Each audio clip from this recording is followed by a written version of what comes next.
Hello. Thank you, everyone, for coming to Canthius's event at Versefest. I think most of you are familiar with Canthius, but we're a feminist literary and arts magazine started by Claire Farley and Kira Nickel and Benita, and now kind of spread all over Canada. So I'm Manahal Bandukwala, just repping Canthius here tonight.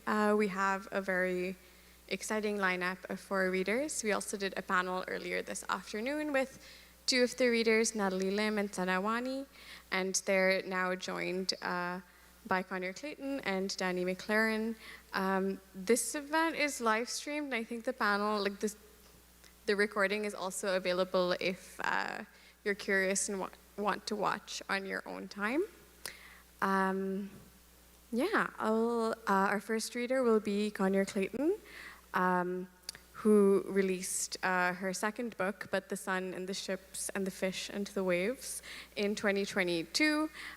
So this is her kind of due as an Ottawa poet to come and read at Versefest. Her first book, We Shed Our Skin Like Dynamite, won the 2021 Ottawa Book Award. Yes. I kind of deviated from reading from your official bio, but I'm going to return to it. Connor is an award-winning writer, editor, musician, and arts educator whose multi-genre work explores grief, disability, the climate crisis, and gender-based violence through a surrealist lens. She also has a lot of solo and collaborative chapbooks. I think there's some available at the back. She's nonfiction editor for Untethered, poetry editor for Augur, and a member of Seven, an Ottawa-based writing collective. Her poem appeared in Canthius issue 10 last year, which is kind of our big milestone issue. She's a very good friend of mine, so I don't know what to add to this preamble aside from I'm excited to hear what she has to share, which is some new work. And her books are available at the back from Perfect Books or chapbooks from the merch table.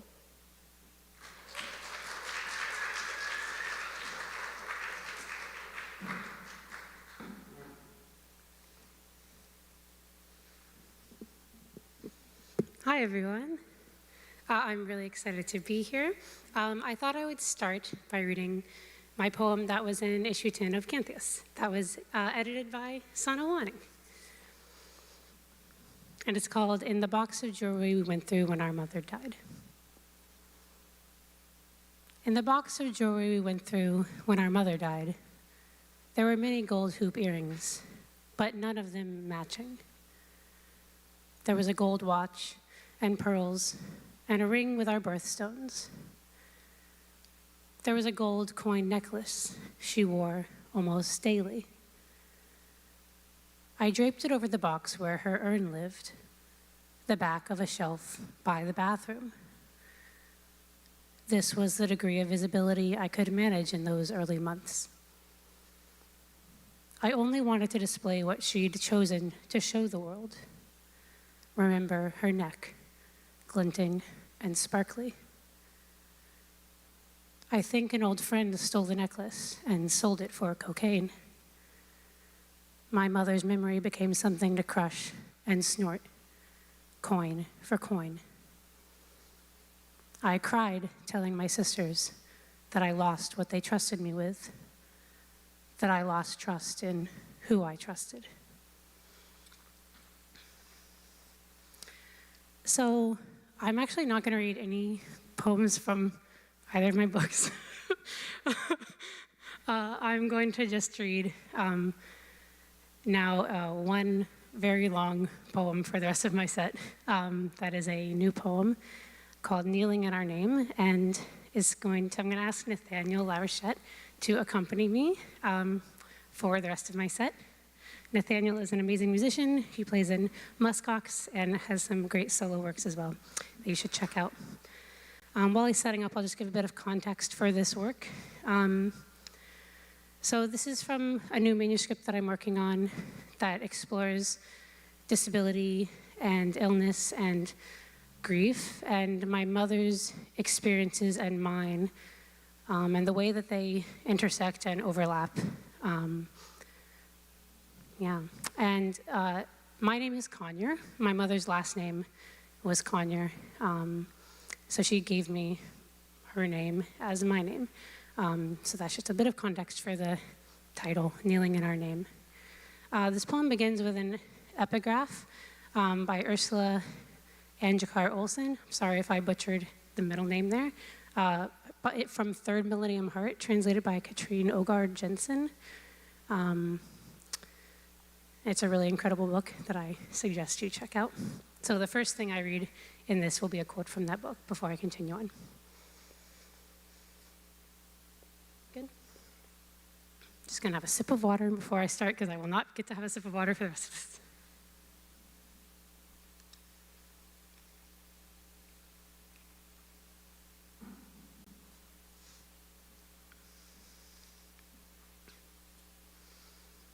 Kneeling in our name. Your smile comes running at me like a herd down a hill, milk down the chin. You make me think of death. I've never wanted anything except for someone to understand I actually want many things. Little green leaves, severed by time and tension. My mouth closed.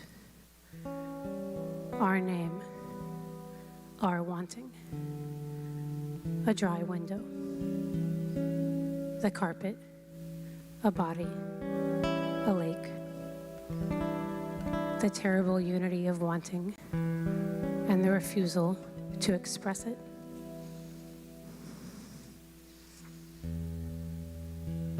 Browned edges, water droplets on the corners of the windows I wipe like a sermon. Every day, like a sermon, the temperature drops. I kneel to stretch my neck. Every day, like a sermon, I kneel to stretch my neck. Like a prayer to something I don't believe in. A body without pain. A body that will heal. A body without someone's wanting. A life without giving my body. With my wanting. Only me. Only mine.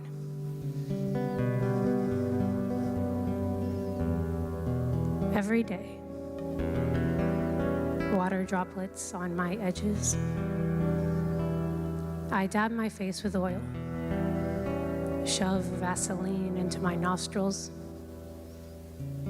Every day,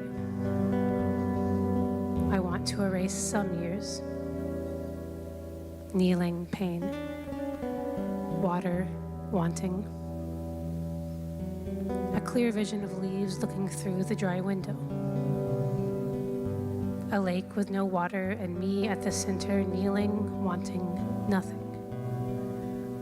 Water, nothing. Kneeling, leaves. Pointing. What do you want? What is your name? A small gift like a prayer given to me in ink. A cold window. A warm want. A name has given me nothing but want and refusal, but concession, but connection. And connection is the window of wanting I want to look through. The lake I want to stand in. The water I wish to drown in. But I wipe it off instead.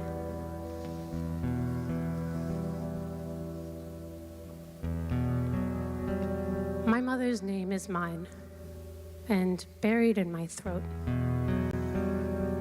Her name is buried in my throat. You scratch her out when you call to me. when I kneel on the carpet, when I stretch my neck to reach her, when I reach into my throat to touch her. I said our names so many times my voice was abandoned in the water. She signed her own name and the ink became a window. In this window I am kneeling, reflected, mouthing my own name. Like a prayer, the temperature drops. The buried freeze in the throat of the voiceless. The buried made timeless in her pain. Pointing, right there, always in my throat.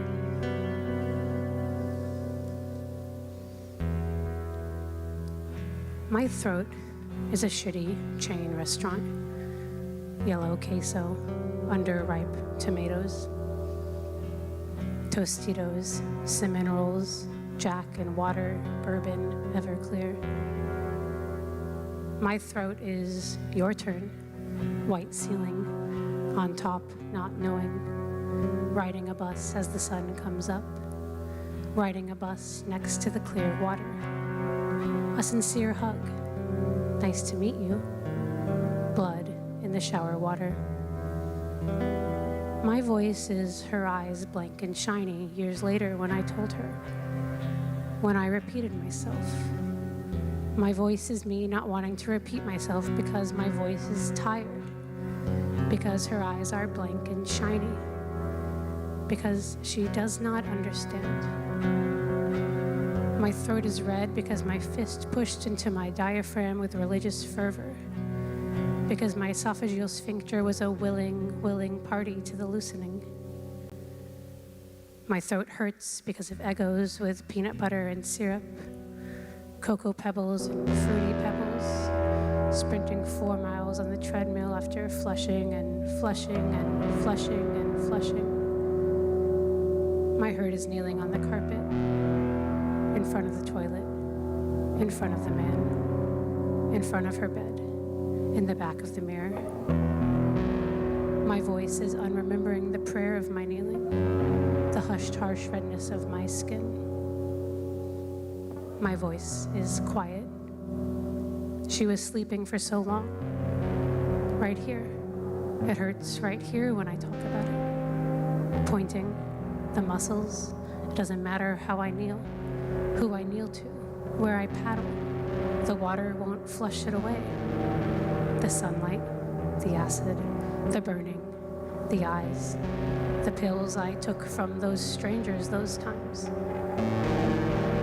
When I prayed at the after party, when I drowned in the after eyes, when she cried in the big bed, when she said those words to me, and I couldn't do a damn thing to help her. It hurt right here, pointing right here, kneeling right here, still.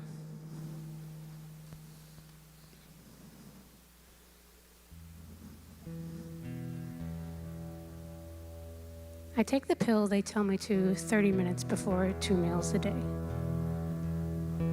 They send a camera down my throat to assess the state of my esophagitis every 6 months. What's left living of you in me? My throat's already thick and closing on its own. My throat's already red and getting redder. Every day, it's red and getting redder. I eat only oatmeal. No milk on my chin.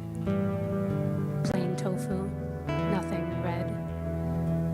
Is it your smile making my body think red? Think thick, think stiff, tough? Reject my efforts.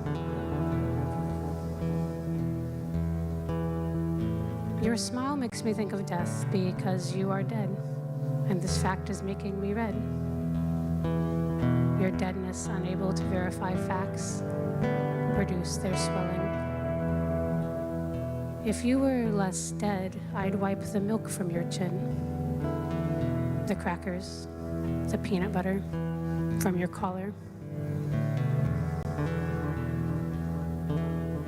Sometimes, when I'm kneeling, if you were less dead, like a prayer, through a clear, dry window, into a clear, clear lake, into the spaces between previously conjoined leaves, I mouth, hey, I love you so much.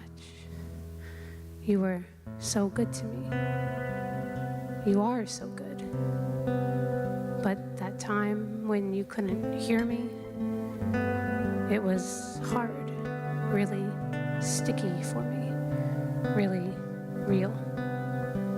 Did it happen that way, like that? Or am I red? Was I red then? Am I thickening?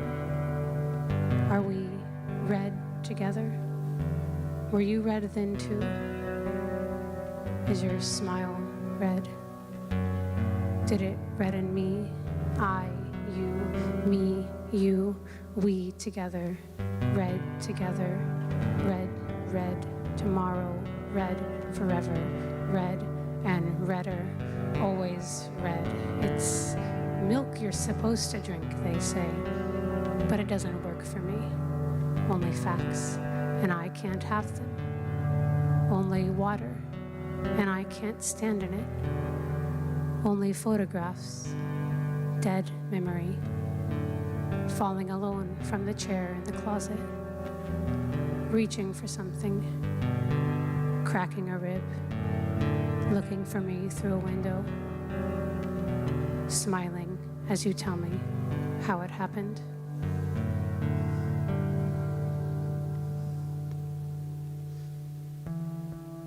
Every day, kneeling through the dry window, wanting to drown instead. Erase wanting. No wanting. Want nothing. Want wanting. Wish instead.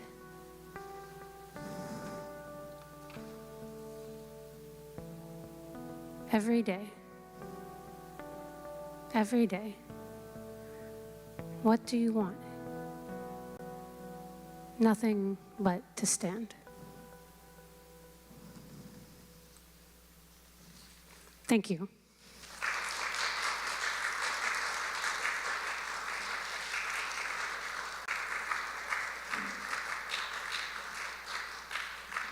We'll just take a minute and clear this off so it's not in the...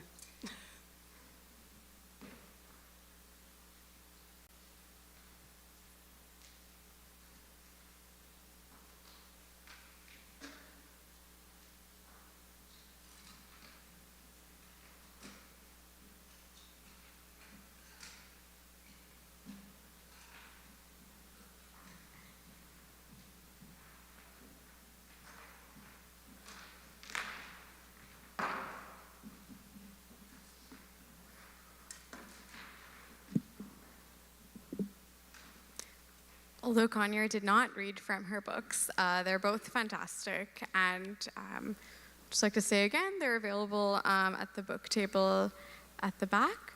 Are you just about done? Okay. I'm really excited to introduce our next reader, Danny McLaren. Danny is a queer, trans, and non-binary writer, researcher, and gamer. They have an MA in Gender Studies from Queen's, and their research focuses on trans and queer world-making through independent video games. Trans existence, resistance, they write about trans existence, resistance, and video games, often all at the same time. Their first chapbook, Two-Way Town, is available from Ethel Press, and their second chapbook, The NB Manifesto, is forthcoming from Pork Belly Press later this year. They have some chapbooks and a zine available at the back. Danny's work appeared First, actually, it was a poem, Video Games, was published online as part of a project that Canthius ran in 2021 called Whose Pleasure Is It Anyways? They have, I think it's 3 or 4 poems in the newest issue of Canthius, and one of them is a remix of Video Games, which I was really excited when they sent that poem in, because we are constantly working on what we've already written and remixing it. So yeah, thank you for joining us, and let's welcome them to the stage.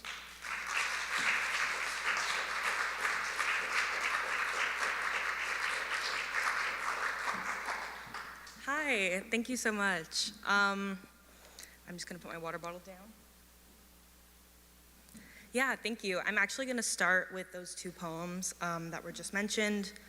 Video Games, which was sort of like a longer prose poem, and then Video Games Remastered, which was the next one that appeared in the most recent issue 11 of Canthius. So I will start there.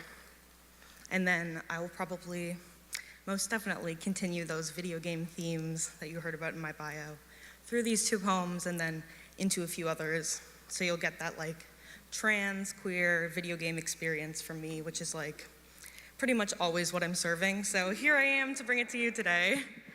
Thank you so much. Video Games. Michelle Visage says, "You're giving me boy," to a queen on the runway. Like this is a scathing critique of drag. Drag that's a queer art form. Drag with its deeply transgender history. Drag that uses gender as its palette and canvas. That drag. To critique a gender performance for not being gendered right, not gendered enough, is absurd. But a mainstream audience means mainstreaming gender too. RuPaul says being trans is cheating. Maybe drag shouldn't have rules that doesn't allow for gender fucking or gender queering or gender cheating. Maybe drag wasn't meant to be commodified, have its value placed at $100,000 in an absolute vodka sponsorship. I have a drag persona. Her name is Video Games, and she is your titty streamer fantasy. She's a Vocaloid cyber robo bitch with a cat ear headset. She'll fuck you in VR or AR or just plain R. She's Y2K retro futuristic. Sega Dreamcast meets Oculus Rift. Her head is a webcam, her pussy is a USB port, and her body is a hologram. Is she human? Human enough to know that gender is bullshit and bodies should be made of metal. How do you critique a virtual girl? A drag mech with a queer, trans, non-binary pilot? What is this gaming console, computer monitor, blender from your kitchen sink of a drag queen giving? Boy, girl, alien, android, high fashion nightmare, she can do it all. She's just that versatile. Video Games will short circuit your brain. She eats live wires and transphobes for breakfast. Thank you. And now I'm gonna do sort of like the remastered edition, the re-release, if you will, of Video Games. So, Video Games Remastered. You're giving me body, Videa, hologram body, body made of metal. This cyber robo bitch, she's fucking absurd. A virtual girl, not gendered enough. Is she human? Boy, girl, alien, android, is that human? She's just that versatile. Short circuit your brain. Live wires and transphobes. Gender cheating. Gender is bullshit. Gender is drag and drag is gender back. Being trans is human enough. A scathing critique of human, more human. A queer, trans, non-binary performance. She can do it all. We shouldn't have rules. And then at the bottom of this piece, I end it with, this piece is a re-release. Like video games that have their graphics updated, poems can be remastered too. Thank you. So I'll carry on this video game theme. My master's research was about, like it said in my bio, trans and queer independent game making and how trans and queer independent game developers are imagining alternative worlds of trans liberation and safety and love and freedom. And I think it's incredibly poignant to have those spaces to escape to right now in like this moment of just like hyper violence against trans people and the hyper visibility of that violence. So this is a poem after Heaven Will Be Mine, which is a visual novel set in space about becoming the stars and leaving your human body behind to be metal, similar themes, by indie developers AVV and Max Schwartz, and who go by Worst Girls Games. And I know that it's on Steam sale right now, so you should play it because it's the best. It's one of the most beautiful pieces of writing I've ever seen, and it's interactive and a game, and it pulls you in, and it's gorgeous. So I will read you this now.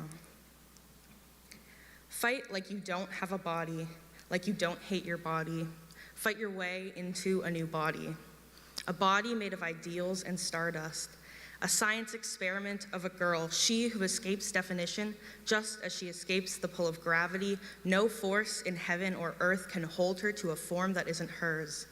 Transcendence, transition, in or aversion, whatever you call that which happens when a universe turns a body inside out.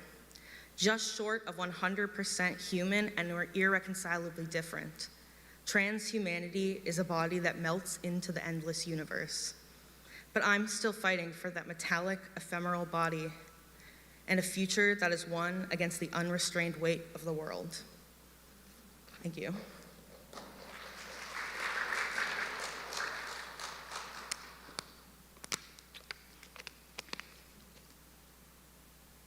Okay, I got one more video game poem. This is a poem about indie hit game sensation, Stardew Valley. Have you heard of it? Yes. Yes, the Stardew Valley fans in the house, sound off. And notably about Stardew Valley is it's an homage to the old game series Harvest Moon.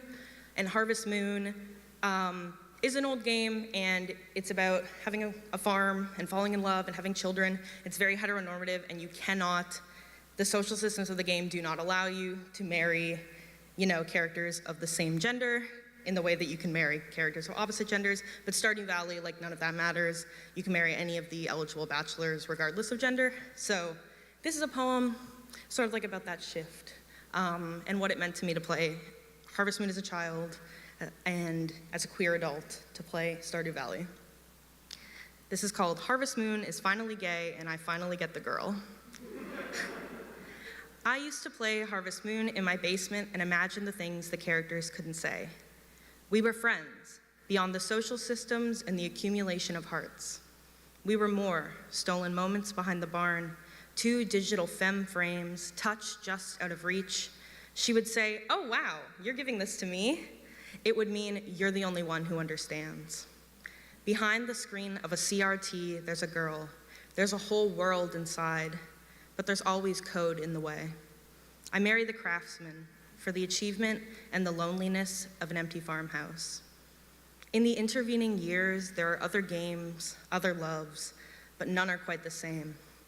A farming simulator is one hell of a first heartbreak. When we meet again, it's a 300-hour slow burn. I am so very different now. My avatar has changed its shape, and there is so much to rediscover about one another. But I know what I want, and the world has opened up to let me have it. A wedding in town square, a pixelated heart above our heads, 2 digital figures that fit perfectly together. Thank you.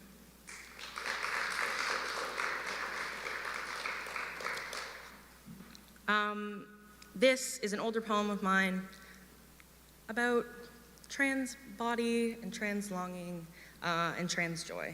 And it's called I Want Top Surgery. I want top surgery. I want 2 crescent moons on my chest, loose-fitting t-shirts and swim trunks and bare flesh, stitches like kisses, pink lipstick stains across my skin. I want scars that are joyful to keep close to my heart, keep happily, press my fingers to fondly in celebration, in desire, in worship. I want to give away binders, stretched out, impressions of a space I used to fill, a shapeshifter, all this time in the making. I want to love my body for what it once was, nostalgic with acceptance, and to surely, deeply love it for what it can be. I see the shapes this body can take, and I want to write them into existence. Be my own queer futurity, create my own utopia out of flesh and fat, an altar atop my chest. Let me dream those crescent moons. Let me not be burdened anymore. Thank you. All right, I have 2 poems left prepared for you. All my works are very short, but that's exciting because it means I get to come up here and just sort of like rapid fire them at you and be like, take it all, tell me what you like, you know? So this is a poem I wrote during the pandemic, and you know, it has all those like feelings of isolation, but also about those moments of like social upheaval. This was in the most recent issue of Canthius, sort of like reflecting on those moments of social upheaval that happened while we weren't, you know, permitted to touch one another for the safety of our communities and the care of one another. And it's called Where Rage and Soft Desire Touch. No one but me has touched my body in months. This is the way to keep safe. Myself, my lovers, my beloveds, if I want the community I'm so desperate for to survive. Touch is poison, is disease, is violence, but so is isolation. A Zoom call is not comparable to a kiss. A text can't fuck me, or God forbid, touch me in some gentle way. Bodies fall apart in the wake of violence and virus, of disconnect and distance. The weather is getting colder. How much longer before the chill settles in your bones? Relationships end over the phone. I am not the only one to have lost the hands that hold me sweetly. Some more permanently than others. Bodies crave justice as surely as they hunger. What is it like to only leave the house to march? Thank you.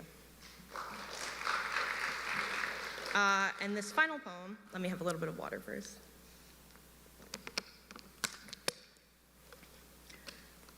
This final poem, actually I think this is what got my new chapbook categorized as hybrid, because I'm like, it's a poem, but it's like really more like a silly little listicle. So it's called the NB Manifesto. It is the piece where I take the name from it for my new chapbook with Pork Belly Press. And I will read it for you now. The NB Manifesto, rules for a body stuck between a rock and a hard place. Number 1, don't talk about gender, even when you really want to talk about gender. I get it.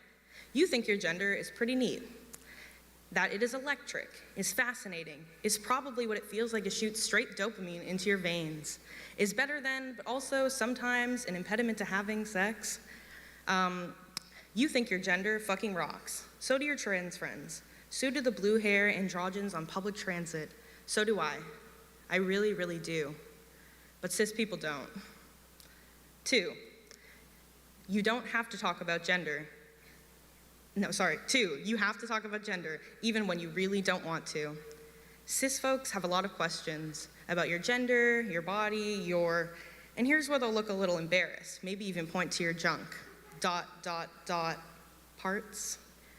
Prepare notes ahead of time like this is a school presentation and every interaction has a mandatory Q&A. 3, not all trans to trans advice is sage wisdom. Sometimes it is just bad advice.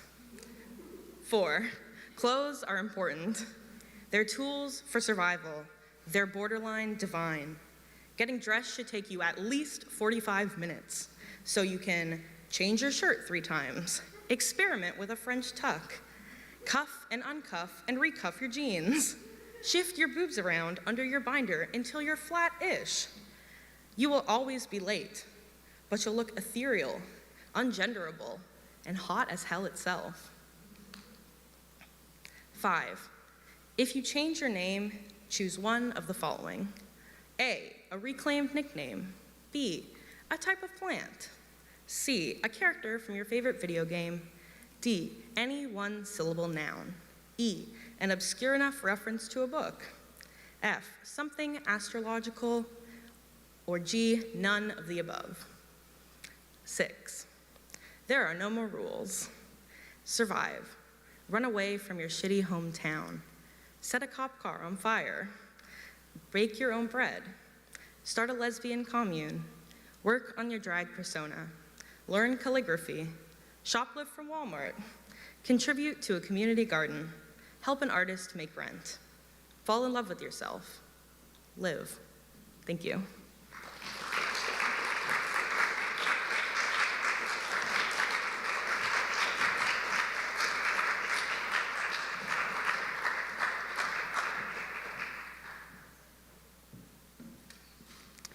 Thank you so much. I think the really exciting thing about being able to curate this event is you get to see a bit of someone's work when it's published in the magazine you help edit, and then you get to hear so much more of it and get just snippets of what's to come. Our next performer is Natalie Lim. I read Natalie's bio earlier today, but I will read it again. Natalie is a Chinese-Canadian poet living on the unceded traditional territories of the Musqueam, Squamish, and Tsleil-Waututh people, colonially known as Vancouver. She's the winner of the 2018 CBC Poetry Prize and Room Magazine's 2020 Emerging Writer Award, and her work is published in ARC, Best Canadian Poetry, and elsewhere. And she had a poem in issue 10 of Canthius. And her debut chapbook, Eurythmia, was published in 2022 by Rahila's Ghost Press. There are many copies available at the back, so do pick one up. I had the personal intro for Natalie again earlier this afternoon, but I just want to reiterate how excited I am to hear you read and to hear the breadth of work that you have to share.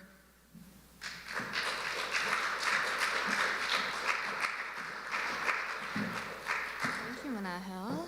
Thanks so much for having me here at Versefest.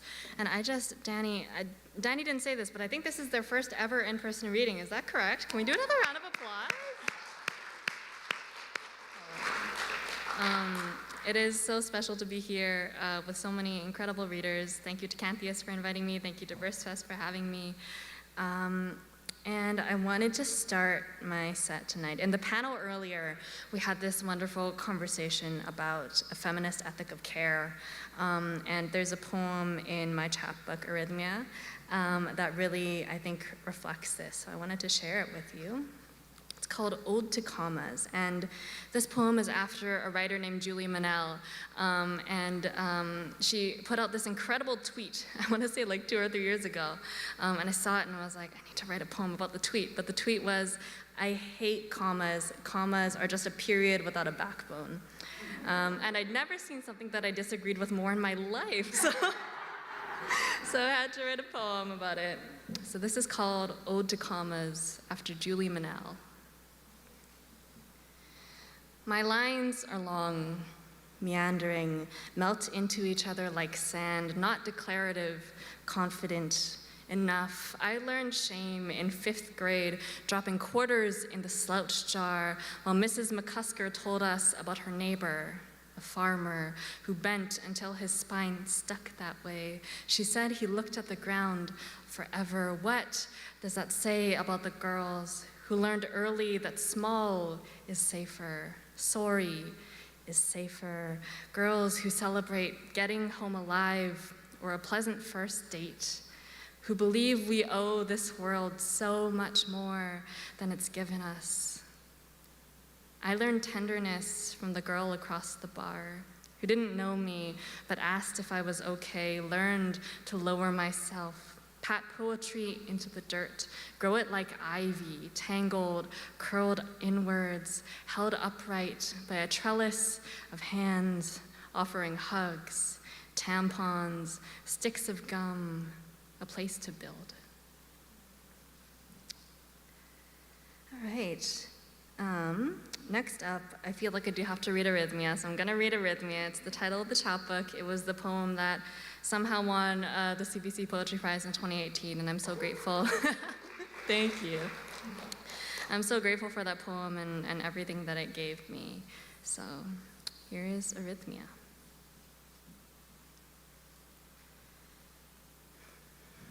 In 1962, my grandparents left China.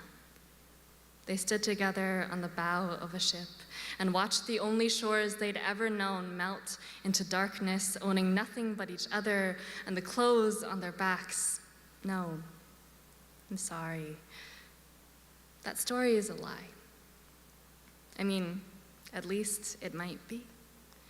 I mean that I've never asked how they got here or what it was like in those early days, raising 3 boys and a girl in a shoebox house in a broken glass city in a country whose valleys were still haunted by the driving of railway spikes, 1, 2, 1, 2, for miles on end.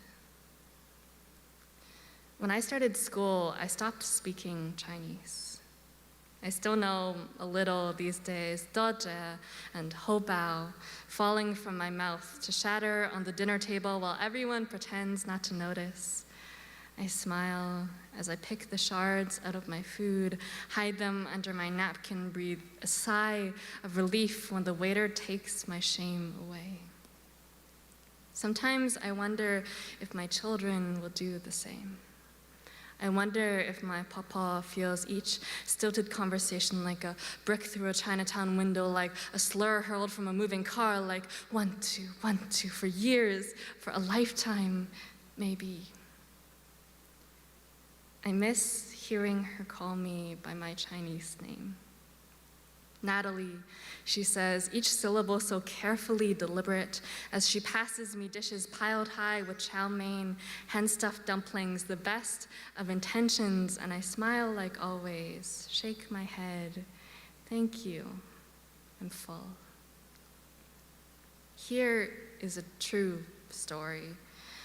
I was born in 1996 in a mid-sized house in a mid-sized city in a country that proclaims diversity, acceptance. Yes, I am from here. Yes, I mean here. I mean, how do you grieve something you never really loved to begin with? I mean, my grandmother calls me Natalie now. I mean, I stopped speaking Chinese when I started school, so all I know about China is my papa's hands.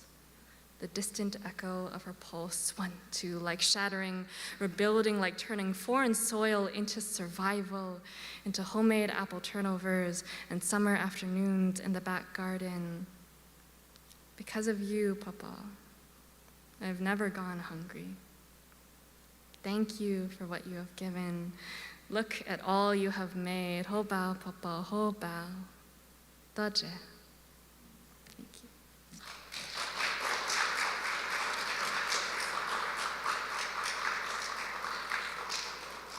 Thanks, everyone.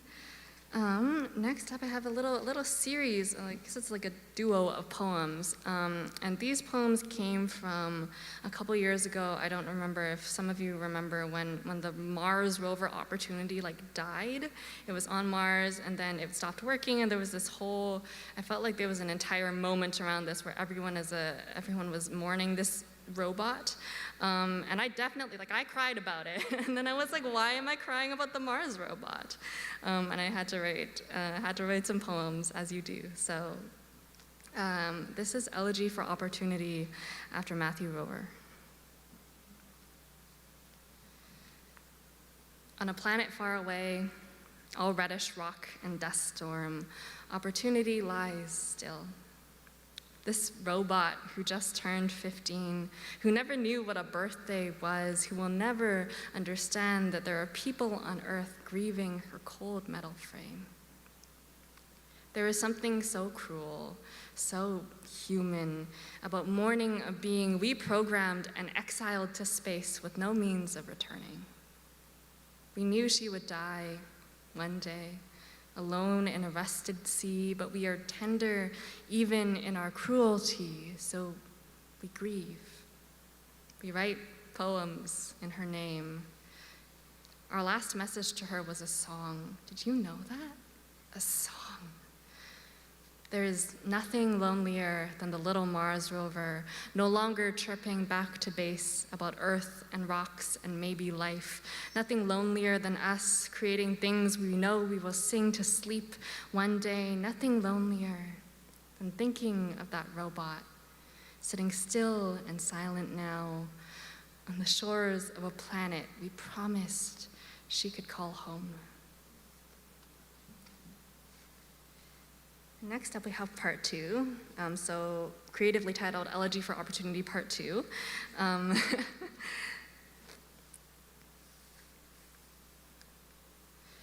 In 50 years, a Martian wind blows the right amount of sand off opportunity's small form. The sun, wiser now, redder now, charges her battery just enough for her to wake and whir, click back to life. Opportunity. We waited a long time. Opportunity, we might not be there to pick up the phone. Still, I have good news. There is much left to discover. There is much to touch, analyze, break down into its most basic parts. Here are the parts you should know.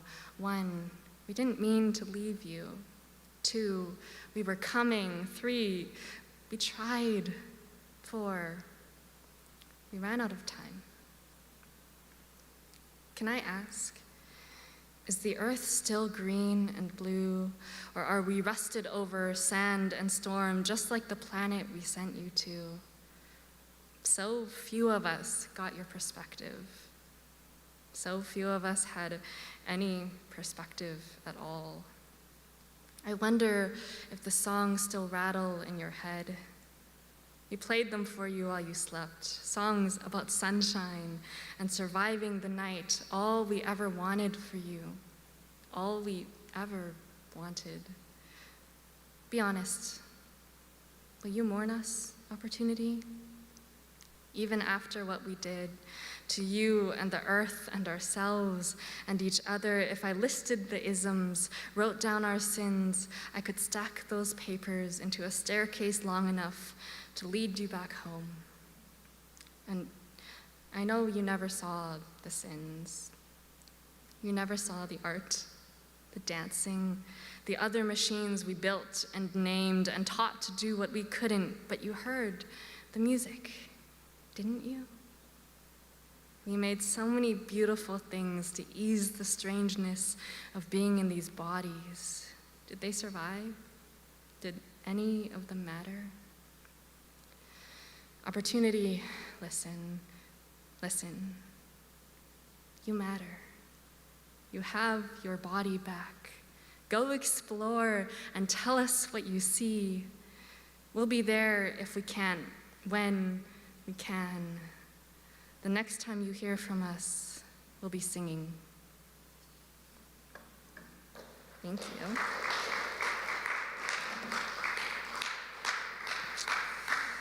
Thank you. All right, I've got 2 more from you. One is my poem in Canthius, because it's the Canthius reading, and I had to, so generously guest edited by Sanawani. This is a love poem. I hear applause there, thank you. My partner Mez is here tonight, and I'm very grateful that he is here, and I love him very much. So, this is a poem called August 7th, 2021. I have to stop the video halfway through my first workout in months to sit on the floor and pant. I'm not giving up today, just resting. I read a poem today about a couple on a winter morning, one baking bread, the other shoveling snow, and imagined us for the first time in a different season. Saw myself kneading the dough with both hands. If dough is ready, it springs back when you touch it, stretches thin without breaking. There is a lesson here about resilience or maybe compromise, and I'll come back to it once I've shut the door behind you, taken the shovel, brushed the snow from your beard, scarf, shoulders. I know so much more about tenderness than I used to. My hands are capable, learning to be kinder, always reaching for yours across the table, squeezing once to remind you that this is all real. And even in the dream, I feel you squeezing back. Yes, there's bread to bake and a workout to finish and a shower to take after that, but I know more about patience now, too. About faith. About each snowflake falling outside, gentle and slow, like it trusts that it will land exactly where it needs to be. All right, I've got one more for you tonight. And this is a poem, it's the last poem in my chapbook, and I was thinking about this poem today because I came from Vancouver, and it is so cold here. I know I complained about it at this morning's panel, but I have to reiterate, it's so cold, and I knew it would be cold, and I prepared for the cold, but I didn't prepare enough, apparently. This poem is an ode to warmer weather and springtime. It's after my good friend Isabella Wang, who we all know and love. I see claps in the audience. And Isabella has this great poem called Late, and it has a line in it that goes, "They say there are still good people in this world." And I love that line so much that I wrote a poem around it. So this is 6 months and counting after Isabella Wang, and also after my dog Luna, who was 6 months old when I wrote this and is not anymore, but she's still very cute. Ask me for photos later. All right. 6 months and counting after Isabella Wang. 1. My dog is a licker.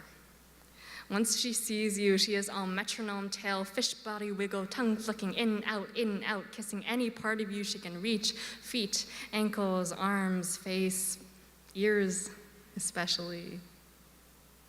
2. They say there are still good people in this world. I wonder if I am one of them. Bald fist hands, echo chamber brain, heart brimming over with want and want and want.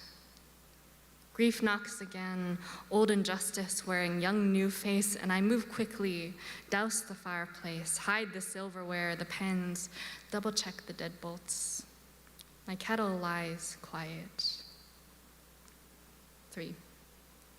I kneel and ask, were you good today? Yes, yes, teach me to be good like that, always reaching upward, loving people, yes, in every small way they allow, trying to make this world, yes, a little gentler, however I can. Mr. Rogers once cried with a stranger in an elevator. I read that somewhere. Outside, the ground is softening. Luna digs holes, eyes blurred with glee, head cocked proudly at her creations. Look what I made. Look at all this room for growing. We walk without jackets. It is almost spring.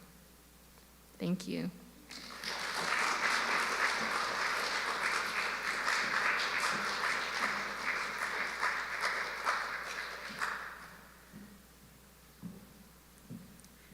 Thank you so much. That was such a wonderful reading. It'll be a while here before we can walk without jackets. Yeah, I'm excited to introduce the last reader of this evening. Sanawani loves daisies. She's the author of My Grief, the Sun, which is out with House of Financy in 2022. She works as poetry editor for Fernwood. Her work has been anthologized in numerous publications, including Academy of American Poets Poem a Day, Poetry Daily, and The Slowdown. Her first poem that was published in Canthius appeared many issues ago, but that was the one that was selected for Best Canadian Poetry the subsequent year, and she guest edited issue 10, our big milestone issue, and was also part of our panel today. If you want to just hear the chat that Natalie, Sana, and Ellen and I had, which was really lovely, so welcome to the stage.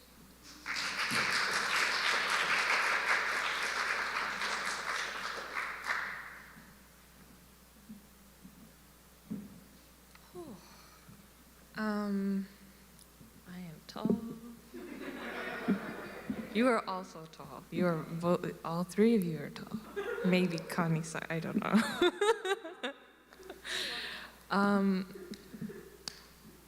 I really like chatting before I start reading, and right now I feel the need to especially do that because Natalie, your reading made all three of us, if that's okay, we were crying. We were just crying in a row. Connie, you really started us there, and then Danny, your reading was just like so vivacious and alive and beautiful and funny and cool. Like, I want to meet that drag persona. Anyway, so I feel like there has been like an ice box around my heart when it comes to poetry for the last like 2 years, and like being here has melted it, and like all of you have really helped me get back in touch with why I love poetry and like why it's the heart of my like whole life. So I feel very emotional and thankful. Anyway, that's my preamble. This is my book. I'm gonna only read one poem with permission from Connie, who read none. Thank you, Connie. So I'm gonna read one very short poem and then just read some new things.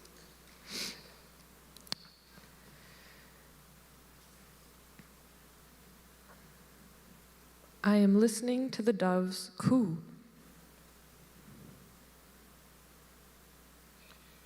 Who dropped these petals? We are whispering in the dark. Alamia has given you such nice hands to write with, such a nice mind to write from. This is where I write from. I grab my throat. Here, here.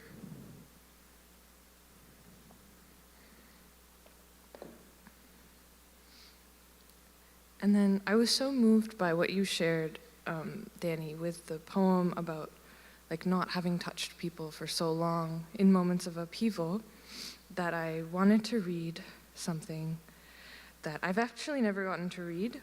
This was a piece of creative nonfiction that was released in 2020 with Brick, the literary magazine, and it's titled Murmurations, and it was written entirely during those beginning months from like March 2020 to August 2020. So I just wanted to read a bit of that. And it begins with an epigraph from Louise Gluck. How small it was, how brief. Brief, brief, but inside me now, which the stars could never be. She forgets her hands. She always forgets to massage the lotion into her hands after a shower. She usually forgets the lotion entirely, but today her skin is thirsty and she is listening. Maybe it's because she uses her hands to massage the rest of her. She takes a moment to examine them. Pronounced knuckles, short nails, long palms. There's something in the motion of this, a reluctant tenderness. She massages her hands, and out comes the memory of being 19, trying to get a ring resized and explaining why her knuckles were so wide. It's because I play the piano, she had said. That doesn't even make sense. Why had she said that? Where does that instinct come from?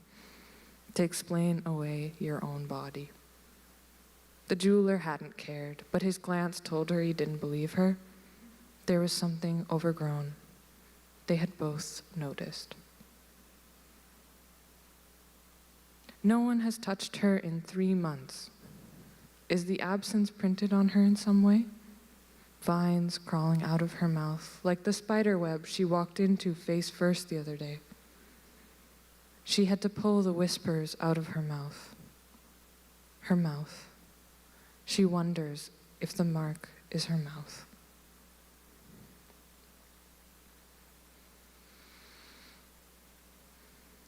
And then I think I want to read some love poems.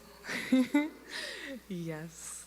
I fell in love. Sorry, that's not. let's tape it back. I fell in love with the cool person, and then I wrote this kind of prosy thing about just like our life. Summer storm. I'm kneeling over the cat. I ask, "Can I help?" And you say no. Put some music on. No AC. I've queued up all of Frank's albums. The kitchen warms the apartment, and I lie down on the cool wood of the floor next to the cat. We're both still sleepy. It's like noon, drowsy from the humid air, and I ask, "How's your day?" You answer from the other room, just like every other. I say I was talking to the cat because I want to hear you laugh. I rub his ears between my thumbs, and I think about your face between my palms just earlier that day. Is it true that we begin to resemble what we love? I talk like you sometimes now. Hey, how's it going? I can say in your very voice. Thanks, Liam. You know the face I make. You know the face I make when I want to kiss? You make that face sometimes too. What a relief. What a gift to live this day again. The sweat of your neck above the stove, the curve of your shoulder in the gray afternoon light. Fried rice for lunch, and you're showing me a trick to make the eggs just right. I could live this day 1,000 times. 2 coffees left unfinished by the sink. A window for us to look through and say, "Look outside. The rain has already stopped." Winter storm. The snow is starting. I can't believe the sky is keeping me from you, I text. You send me back a Simpson meme. Old man yells at cloud. I laugh. We just finished breakfast, then parted ways the way lovers do, with promises of maybe I'll see you later and don't miss me too much. I always do. I'm wearing 2 sweaters and going nowhere. Your shirt, neatly folded and newly washed, is waiting by the door. I keep forgetting to give it back. Your toothbrush is sitting next to mine by the bathroom sink. I turn off my computer, who can work in a blizzard, and sit by the windowsill. I think of you sitting by the window at the diner, the slope of the morning light on your hands. Recently, I tried to write a poem that started with, "When it snows, the whole world is in love." I confuse love with silence sometimes. Stillness. I've been reading about comfort and chaos. I like missing you. I like watching the sky kiss the ground and thinking how, if you were here, you would say some obscure fact about how long it takes a snowflake to fall or how snow isn't white. It's silly. Even my loneliness is lovely now. In the poem I leave unfinished, I write, "Now I am never lonely, just lost. When the snow slows and the world goes on, I will already be on my way to you."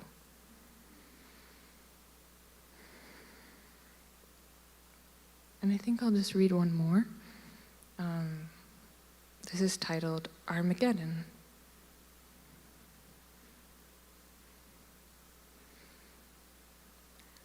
Sometimes I am very sad, but still hopeful. Hope is a happenstance of faith. I am, and you are, and we might be headed towards Armageddon. Armageddon is the word for a mountain. Armageddon is the word for the place and the battle. Armageddon is where good and evil will settle their score. Life happens and happens and happens again. I get headaches and fall in love. I cough and sigh like any old animal unmoored from the flesh of the earth like a rock in the water. These days, I cannot escape the feeling of falling, of sinking beyond even where I can reach. The place I come from is not this earth, I tell the bench outside the church. I hope spring comes soon. I am so tired of carrying the cold on my skin. There is nothing I could touch that would not turn to grief. I am the place and the battle, I tell the earth, which pretends not to hear me. I am the one keeping score, I tell the sky, which I pretend I am. Thank you.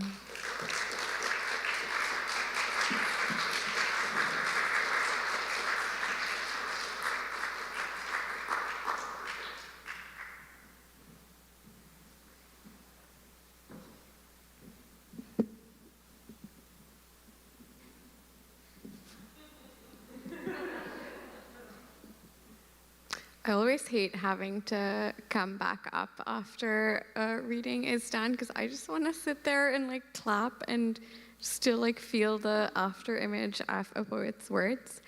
Thank you so much, Sana and Natalie and Danny and Kanya, for just those moments of beauty and humor and feeling.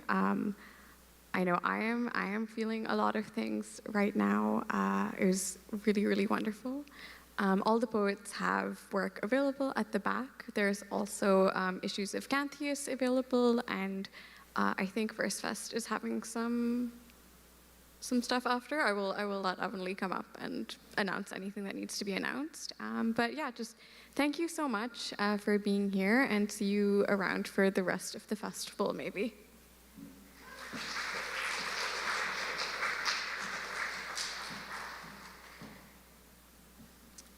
Wow, that was phenomenal. Thank you so much for being here. This is our first year with Canthius being included in the festival. I hope that they will will continue to be included because this event was just spectacular.